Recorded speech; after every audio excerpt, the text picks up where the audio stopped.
Hi guys, welcome back to another interesting video on Wild Rift. Today we're back with another Xayah gameplay.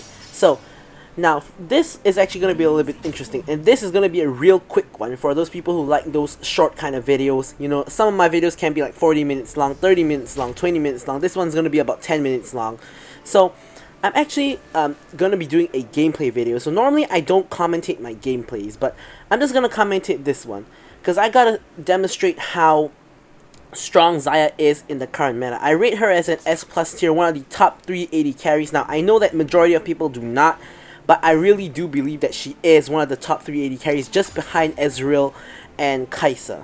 So, I'm not going to talk too much about how to play Xayah and all, because I've covered that in some of my past Xayah commentary guides, as well as the complete guide I recently did with the updated build for Xayah in patch 2.4 onwards. So I will link that up in the cards above for you guys to check out if you haven't already. So this game is just gonna be generally just watching and just commentating over the gameplay. So I'm not really gonna be explaining my decision making. I'm more like gonna say, oh, I'm casting like Q here, I got my feathers on the floor and I'm rooting them, that kind of thing.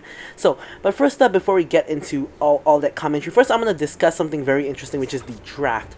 So the draft here is actually very interesting on both sides.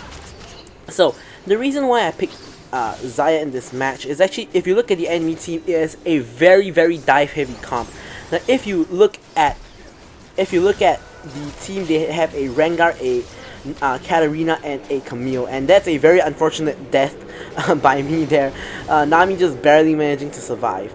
But anyways, they have a Rengar, a Camille, and a Katarina, all of which wants to dive the backline. And if you take a look at this team, the backline is really just me and Twisted Fate. So that's why I picked Xayah, because they have 3 divers, and Lucian wants to dash in as well, being a short range mage.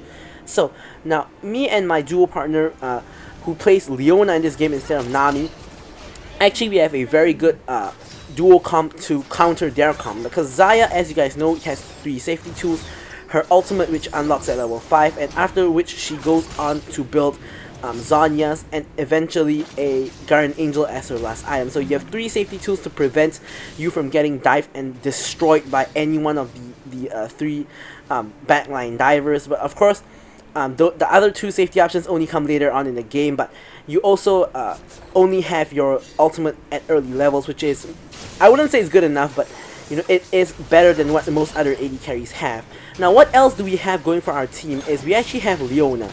Now, Leona, actually, if you guys didn't know, is actually pretty good as a peel tool. Now, she is a engaged kind of tank, but you can also play her in another style where if there are like so many divers on the enemy team, like 3 on the enemy team, you can actually just play her defensively, where you just stand next to your AD carry. When they dive in, you just stun them, root them, and ult them, and basically you're pulling off the same combo you would as if you were engaging, but just that they engage on you instead of you engage on them, so it's even easier to hit all your CC on them.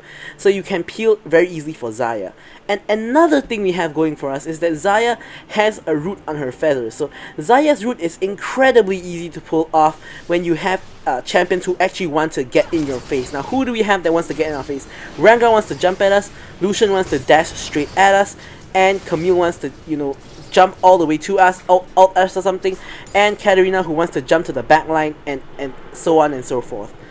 And you know, if you guys didn't know, Xayah's ult can actually negate Camille's ult. So when Camille ults Xayah, if you ult at the correct time, which is right after Camille ults you, she can't actually get her ult off because you become untargetable for a brief moment. So in all, you know, Leona and Xayah pretty much counters the entire team except for the Nami, of course.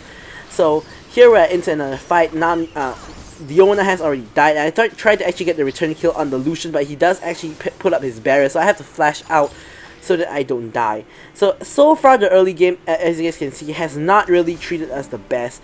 I have managed to get you know, a kill and a assist, but I also have 1 death, and on the side of Leona, she has 1 death and 1 assist, so we're not having the best of times, but it's not too bad either. On the other side of the map, you know, it's just 0, 0, and 0 for the actually it's now two kills straight to Irelia, just as I was talking about it. And Twisted Fate also has the 2 assists, and Mastery is 1-0 and 2.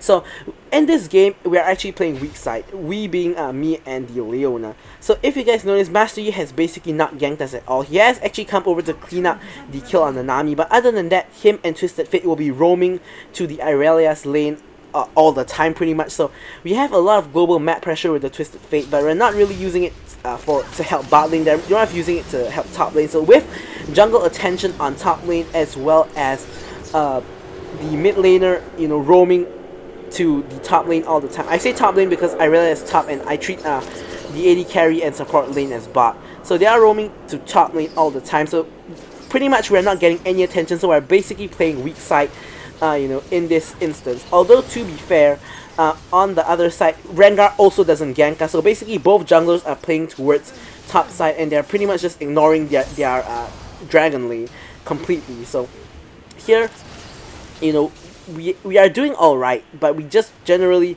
I outrange Lucian, so I generally want to play relatively aggressive, where I throw feathers at him and poke him with my auto attacks, because I outrange him so I can easily get off the poke. Now of course Nami always wants to step forward and poke me as well, and if she steps too far up, I can easily root her. So generally, although I'm a safe kind of AD carry, I still want to be aggressive because I don't want to let my range go to waste. Something like that. I procced his bone playing there, and at the same time, boom, he dashes in, so I instantly just get off my root. So the Lucian does not want to dash into a Xayah. If you're playing a Lucian, you don't want to dash into a Xayah unless you can kill her. If not, you should dash at least diagonally, not straight at the Xayah, because if you do that, you're gonna just get rooted. So Lucian definitely not really the brightest play there. So here they have back, so we're just gonna quickly push out the wave.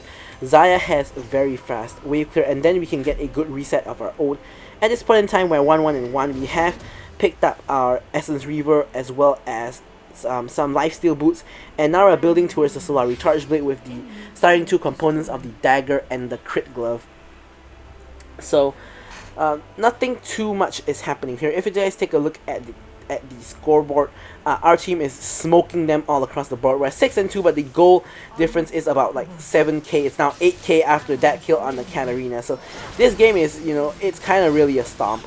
And if you guys take a look at the current situation now, it looks like the Irelia and the Master Yi are doing all the work by destroying the enemy team. But if you guys take a look at the final screen later, you will see that they didn't actually do all that much. Here we get off a very nice double kill in lane with, you know, just basically the 2v2 kill, no jungle influence, nothing. It's just a clean you know, 2v2 kill from us, and of course we're just gonna push the tower. Katarina actually shows up to the party, but she doesn't really do anything now. She tries to roam bot for a kill. You know what all Katarinas like to do, but it doesn't really work out for her. As you guys can see, she is gone. And Camille also rotates, so we're gonna try to cut her off, but it kind of doesn't really work out. So instead, the enemy bot lane is rotating back to the lane already. So instead, we're just going to pop the fruit. Actually, I want to give it to Leona, but Leona, you know, was a little bit tied up, so I'm just gonna pick up the fruit for myself, and we're gonna continue on with business as usual, which is of course killing the Camille. So Nami, also kind of in range, gets hit by a couple of feathers, and actually takes quite a considerable amount of damage. So here, we're taking the tower, positioning aggressively so that we can push forward with more damage after we get the tower. Just quickly clearing the wave and putting vision into the enemy jungle. Deep wards are always helpful just to see, you know, more, get better vision. Another nice route by the Leona, very nice engages. Here Master Yi tanking, so I'm just gonna go in. Master Yi stops tanking. Here Irelia is tanking, so I'm just gonna go in. Irelia tanking, and she gets ulted by Camille, so she's obviously dead. Leona also tanking, dies as well.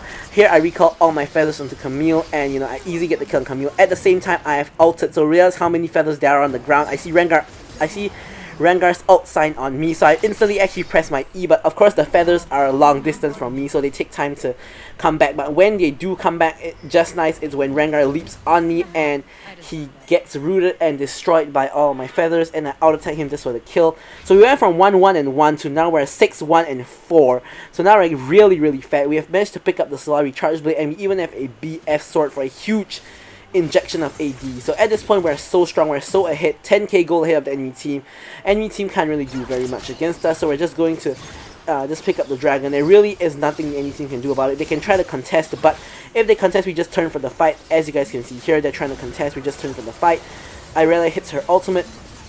It's like a 3v4 at the moment where Master Yi is picking up the dragon, but it doesn't really matter. We're just going to just auto-attack them to death here. Don't know what they're doing. They're still sticking around. Rengar is still sticking around, just auto-attacking him for free. Very, very nice route by the Leona. Unfortunately, I missed my feathers, but I do manage to just auto-attack him down for the kill on the Lucian. Leona goes all the way up. I actually heal her right here, so she actually lives. Very, very nice heal by me. And I actually, something interesting I want to point out is that actually nowadays I like to take heal instead of barrier, unless I'm like diving into the enemy team or playing very aggressive of an AD carry like Xayah or Lucian. If not on other AD carries like Xayah, I normally like to take heal as long as I'm not actually diving into the entire enemy team. So as usual, I'm going to leave you guys with the stats. As you guys can see, we got a lot of medals. We got an MVP and an S, and we did the most damage of the team by far. So thank you guys for watching this gameplay, and goodbye.